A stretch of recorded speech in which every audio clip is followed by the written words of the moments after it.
لا پێنجشەمەی ڕابردووەوە پەرلەمانتارانی مانگرتوو لەلایەک و سەلیم جبوری لەلایەکی ترەوە هەوڵی دانیشتنی پەرلەمانی عێراق دەدەن بەڵام تا ئێستا سەرجەم هەوڵەکانی هەردوو لا شکستیان هێناوە ئەویش بەهۆی تەواونەبوونی ڕێژەی یاسایی پەرلەمانتاران کە 165 ئەندامە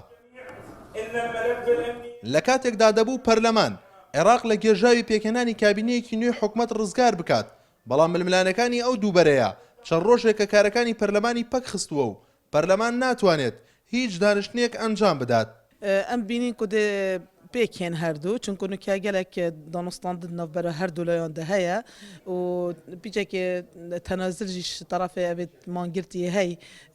ji me talîbê wana ew dibêjin bila serokatiyê perleman nemîntin layê di ji gerinde ku serokatê perlemanî bes aliyeta cêbecêkirina danişneka muhed ew nuke cihê bêjin cihê xîlafê ye cihê nakokiyê ye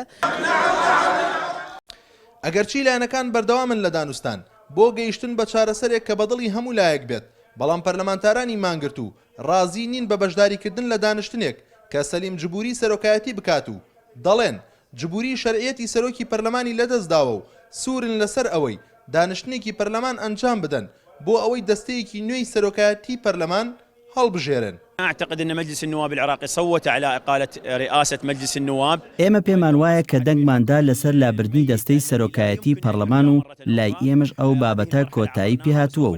بیر لەوە دەکەینەوە کە دەستەیەکی دیکە هەڵبژێرین بۆ پەرلەمان و دواتریش هەموو چاکسازیەکان جێبەجێ بکەین بۆیە تازە ناگەڕینەوە بۆ دواوە و بەشداری کۆبوونەوەیەک ناکەین کە سەلیم جبوری سەرۆکایەتی بکات. أبناء الشعب العراقي الكرسي كرسي رئيس مجلس النواب ونائبيه.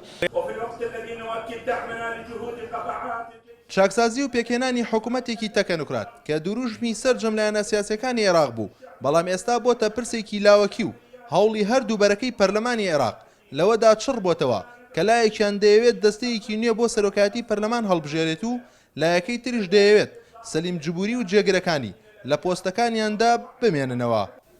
لە ئێستادا بە فەرمی پەرلەمانی عێراق بەسەر دوو بەرەدا دابەش بووە هەردووکیانیش ڕۆژانە نوێنەری خۆیان لەم دەرگایەوە دەنێرن و بۆ ئەوەی یەک دەنگیان زیاتر بێت تا ژمارەی یاسایی تەواوکەن و سەرۆکایەتی دانیشتنەکانی پەرلەمان بکەن. بەڕای چاودێرانی سیاسیش زەرمەندی یەکەم لە نێوان هەردووکیاندا ئەو دامەزراوەیە کە سەرچاوەی یەکەمی یاسادانانە لە عێراق. ئومێد محەممەدی نارتی باغدا.